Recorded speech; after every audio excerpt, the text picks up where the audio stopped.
सतगुरु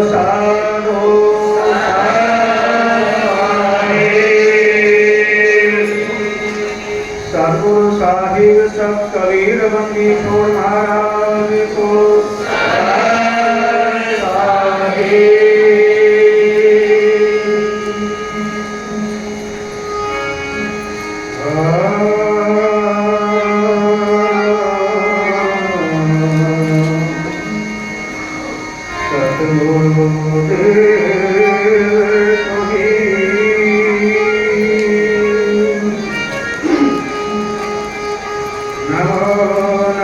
सतपुरुष को नमस्कार गुरु की सुर नारी मुनि जन साधवा संतो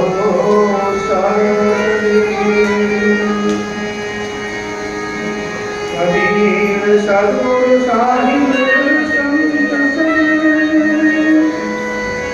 दंडोतम प्रणाम आगे पीछे मत हुए तिनको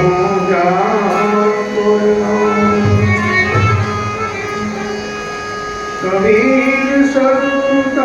बंदगी कोटि कोटि प्रणाम एक न जाने ब्रह्म को धन गुरु करने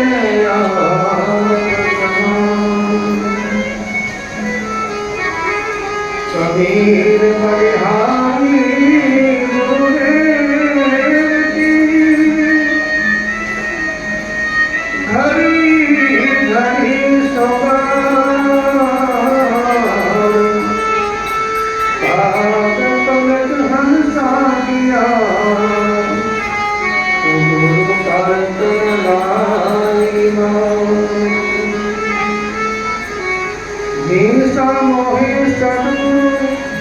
ऐसे मिले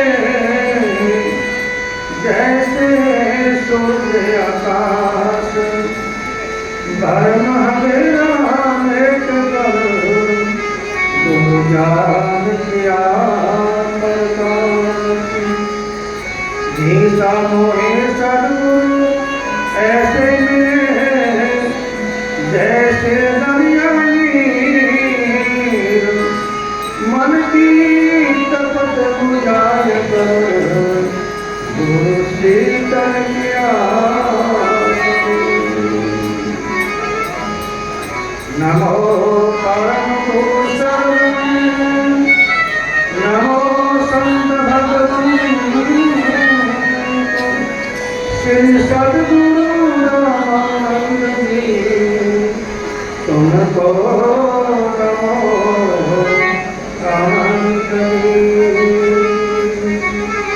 बोले श्री सद्गुरुदेव भगवान की जय।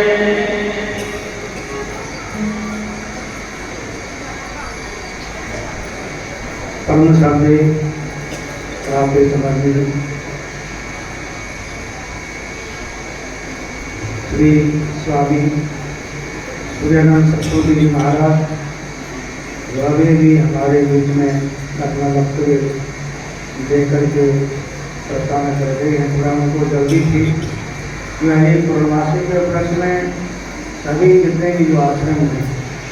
और जो विशेष करके जो कबीर साहब को मानते हैं, कबीर साहब के जो अगुवाई हैं, सभी ने आज पूरे भारत में नहीं बल्कि देश विदेशों के अंदर भी कबीर साहब का एक बरगद दिवस मनाया जाता है।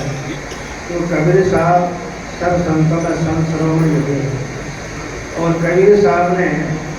भक्ति प्रारंभ अपनी वाणी के द्वारा बताया कि प्रेम भक्ति गुरु रामानंद ने करी है कबीरा पर दस्तक लाग रही हमारे गुरु चरण इस संसार में भक्ति को प्रकट करने वाले इस कली काल में सदगुरु बंदी को कबीर साहब को महाराज है। और कबीर कर्ता केवल नाम है, बाबा ब्रह्म शरीर और सब में रम रहा है। जो सब जीवों के अंदर तर अतर जड़ हर सब के अंदर जो सुपर पावर जो काम करती है वो कबीर साधन है। पानी से पैदा नहीं, श्वासा नहीं शरीर, अन्न आहार करता नहीं का कारण है। कबीर साहब ने ना माता के गर्भ से जन्मी की माता के गर्भ से जन्म लिया, ना सदगुरु जननी जना जाके माया माँ, उनके ना कोई माता पिता थे, ना किसी माता के गर्भ से उन्होंने जन्म लिया था। तो एक जोत प्रकट हुई थी, और जब जोत प्रकट हुई थी जब जब हो धर्म की हानि बड़े असुर अदम अभिमान। जब जब भक्तों का निरादर होता है, भक्तों को सताया जाता है, भक्तों को दुखी किया जाता है, जब भक्तों की अंतरात्मा की आवाज़ को सुन करके जो महान शक्ति है वो संसार में प्रकट होकर के और भक्तों को उस दुखों से मुक्त करवाया जाता है। सदगुरु नित्य अवतार जगत में जीवन का कल्याण करे। सदगुरु जो है वो नित्य अवतार है। एक होता है निमित्त अवतार, जैसे राम कृष्ण हुए, परशुराम हुए, और जितने भी जो 24 अवतार हुए हैं, 24 अवतारों में 10 अवतार श्रेष्ठ माने गए हैं, और उनमें से कबीर साहब सबसे श्रेष्ठ जो नित्य अवतार है। और जितने भी जो अवतार हुए हैं वो किसी न किसी कारणवश किसी कार्य को सिद्ध करने के लिए हुए हैं, लेकिन सदगुरु जो है वो नित्य हमेशा हर काल के अंदर हर समय के अंदर कबीर साहब जो है अपना शरीर धारण करके और इस रात्र पर आकर के और जीवों को, जैसे हमारे जैसे जीव हैं, ये बात अभी तुम्हारे को तय नहीं पड़ जाके एक बार कहते उसके बाद भी मतलब बता रहे हो खड़े होके थोड़ी बहुत तो शर्म बजा तुम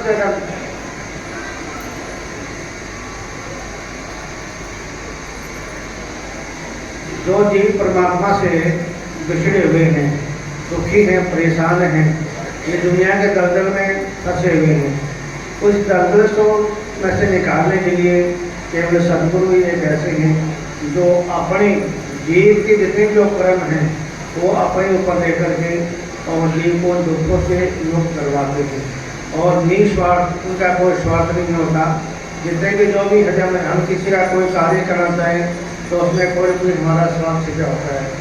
लेकिन संत जो हैं वो निस्वार्थी हैं, सदगुरु निस्वार्थी हैं, उनका कोई स्वार्थ नहीं है, वो केवल जीवों के कल्याण के लिए इस दुनिया के अंदर आते हैं और जीवों को कल्याण करके अपना कार्य पूरा करके गुरुवाणी में आया है कि बाबा चलिया अपने घर पूर्ण कार्य करके,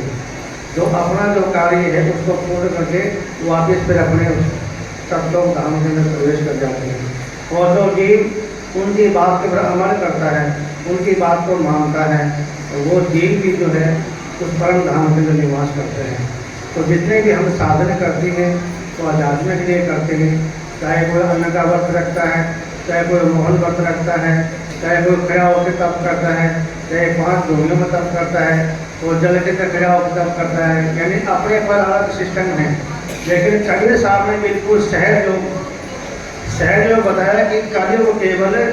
नाम आधारा श्रीमद श्रीमद नरे कलियों के अंदर कबीर साहब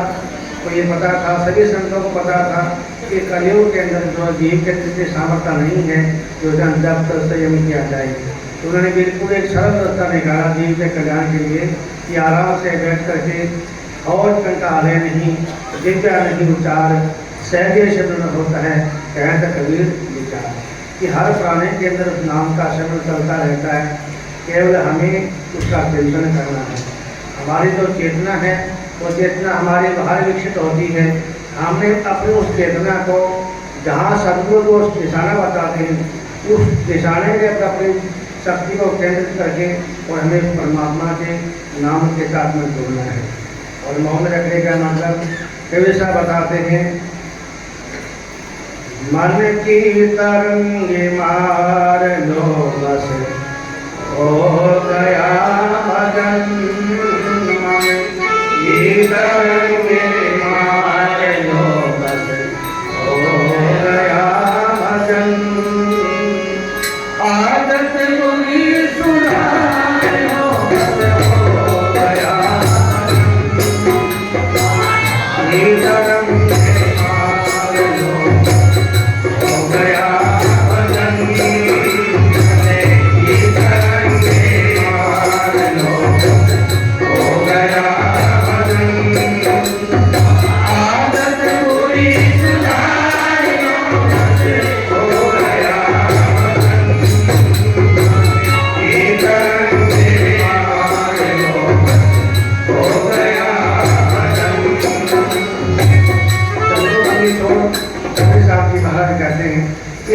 मन के अंदर अनेक प्रकार के तरंगे होते हैं।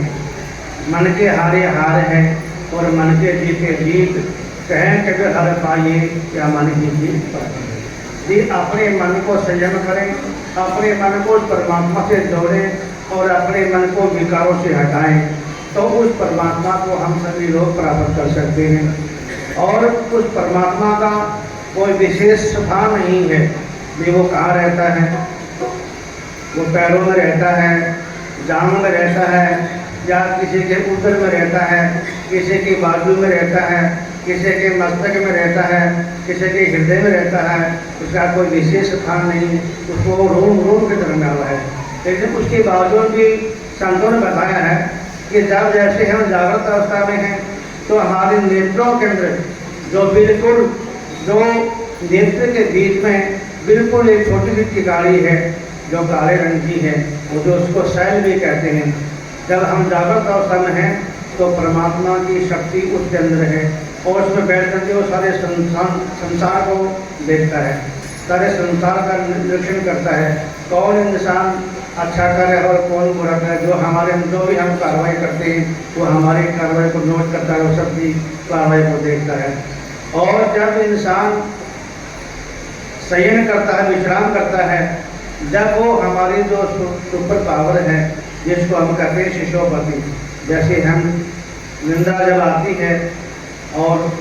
आदमी को निंदा जाती है, आधा जानता उत्पन्न होता है और वो बोल नहीं पाता है, तो उसमें वो जो परमात्मा की जो सुपर पावर है वो हमारे कंठ कमल में रहती है। और जब हम बिल्कुल टेंशन से फ्री होकर के जब विश्राम करते हैं, जब सोते हैं, तो वो परमात्मा हमारे हृदय में होता है। जैसे वाणी बताती है कि आज हमारे सदगुरु आए, कैसे वाणी हो, आज हमारे रंग बरसे सदगुरु आए हमारे पावना। उस वाणी में आता है कि रसना से मैं चरण दबाऊं, नैनों से मैं चरण जुड़ाऊं, रसना से चरण दबाइयाँ, और नैनों के बीच बसों मेरे सदगुरु हृदय में सहज बिछाइयाँ। हृदय के अंदर सहज बिछाएँ, जब सहज बड़ी अच्छी होती है, कमल होती है, तो उसमें सोने में बड़ा आनंद होता है। और उस सहज के प्रति कोई पहले और सोया हो, यदि मेहमान के लिए हम सहज बिछाएँ सोने के लिए, उसका आसन लगाए बैठने के लिए, और उससे पहले भी और आदमी बैठे उसके ऊपर, तो फिर आने वाला मेहमान कहाँ बैठेगा, तो उसके लिए जगह खाली चाहिए। इसलिए जो हमारे हृदय के अंदर जो संसार बसा हुआ है, जो विकार बसे हुए हैं, जो हमारे हृदय में कुकर्म बसे हुए हैं, उनसे पहले अपने हृदय को खाली करना पड़ेगा। जब खाली स्थान होगा तो वहाँ पर सदगुरु आकर के विराजमान होंगे। नैनों के बीच बसो मेरे सदगुरु, कि नैनों के बीच ये जो स्थान है, यहाँ पर सदगुरु जी विराजमान नहीं, उसका उनका मुख्य स्थान है। देखो कि क्या फूलों के अंदर खुशबू होती है और खुशबू का कोई आकार नहीं होता और न किसी को दिखाई देते हैं। इसी प्रकार जो है सदगुरु जी जो है हमारे त्रिपुटी कमल में, जहाँ हम तिलक लगाते हैं, जो हमारा शरीर का सबसे पूज्य स्थान है, वहाँ सदगुरु जी विराजमान है। तो हमारी चेतना को जैसे खड़ा करके और हम अपने त्रिपुटी कमल में जा करके और वहाँ को ध्यान केंद्रित करके, और जो ईड़ा पिंगला सुखमना ये तीनों हैं धार, इनमें मैं कोई संत लागा सहयोग गया पार, हमारी आवागमन मिटाए जी, ये पहली पहली नाम की महाने गुरु बताए। सबसे जो है पहली आध्यात्म के लिए, भक्ति मार्ग के लिए सबसे पहला कदम जो है, हमें गुरु जो नाम की दीक्षा देते हैं, उसको नाम की दीक्षा के साथ ना जुड़ करके और फिर जो है हम अपने ऊपर जो चढ़ाई करें। ये मिनी मार्ग जाकर पूछा जिनकी भली सरी है, ये मिनी का मार्ग, मछली का मार्ग है। मछली जो है वो ऊपर को चढ़ती है, जल की धारा को पकड़ के और ऊपर चढ़ जाती है। इसी प्रकार जो हमारी चेतना है, शक्ति है, कि संसार के अंदर फंसी हुई है, संसार के रंग रूप को देख के संसार का आनंद लेती है। इसको बाहर रूप से अंतर्मुख करके और शब्द के साथ जोड़ के जो प्राणी ऊपर चढ़ाता है, और अपने लक्ष्य को जाके प्राप्त कर लेता है, उसी का नाम मोह है। मोह रखने का मतलब ये है कि हम जो भाषा बोलते हैं, अनेक प्रकार की भाषा बोलते हैं, जिसके अंदर गाली गलौज करते हैं, किसी के प्रति और बुरे विचार करते हैं, अपनी भाषा को शुद्ध करने के लिए, इसलिए मौन रखा जाता है। ये कोई बात नहीं है किसी को हम दिखाने के लिए मौन रखें। मौन रखने का मतलब ये है अपनी वाणी का स्वर सुधार ले, बस हो गया। वाणी का जो स्वर है उसको सुधारना है, उसको शुद्ध करना, उसको पवित्र करना है। इसीलिए हम जो है मौन रखते हैं। और मौन रखने के बाद में किसके साथ में झगड़ा करें और घर का सिस्टम खराब करें, अपने सास ससुर से झगड़ा करें, अपने पति के साथ में झगड़ा करें, तो उसका मौन रखना हमारे जो पंजाबी समाज में दो बात कहते हैं, एक तो फिटे मुँह और एक लख लानत। ये सबसे गंदी भाषा है, फिटे मुँह और लख लानत। यदि मौन रखने के बाद में, भक्ति में जुड़ने के बाद में यदि कोई घर का सिस्टम खराब करता है, वो चाहे कोई भी हो, उसे लिए लख लानत और फिटे मुँह, उसका मौन रखना। तो सबसे पहली बात है कि हम अपने घर का सिस्टम सुधारें। किसी के साथ में लड़ाई झगड़ा क्यों में इधर की बातें, इनसे ऊपर उठने के लिए ही जो है परमात्मा से जुड़ा जाता है, भक्ति से जुड़ा जाता है और अपने जीवन को धन्य बनाया जाता है। तो इसलिए जो है हमारे सतगुरु ब्रह्मेश्वर कबीर साहब जी महाराज हमें समझा रहे हैं सबको